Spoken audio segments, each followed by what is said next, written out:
Let's give some team grades for the 2023 season. This part will be the American Athletic Conference. Firstly, let's talk about the winners. SMU had a really great season this year. I personally thought Tulane was a better team all year long, but they went to the conference championship game and beat them outright. There was even a debate this year that SMU was probably the best group of 5 team, so they deserve to go to the New Year's Six Bowl rather than Liberty. For me, they get a solid A. Next, we got UTSA. Last year, they were in the Conference USA, and they did go 11-3. Now, that's a bit better, but the Conference USA just isn't as tough as the American. But they did go 8-4 this year with some very quality wins, so I give them a B. Next, we got South Florida. And this year, they went 6-6, clenching a bowl spot. When I did my grades, I gave them a C+. But if you wanted to put them somewhere in the Bs, I wouldn't be too mad, as they went 1-11 last year. So it is a big improvement. Next, we got Navy. They did have a 1-win improvement from last year, but they did lose their final game to Army, which is a heartbreaker. And it was a little unfair, as if they won this game and win 6-6, they weren't going to a bowl game regardless. Because if Army won that game, and they did, they wouldn't go to a bowl game because they had 2 FCS opponents. But not a terrible season, so I go a B-.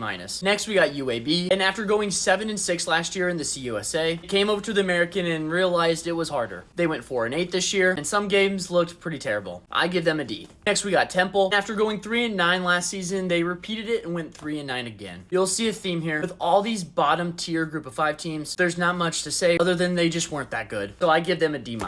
Next, we got Charlotte, going 3-9 last year in the CUSA, coming over to the American this year, also going 3-9, which honestly isn't the worst thing ever. But again, going 3-9 in any conference just isn't good. They showed some life though, so I gave them a D+.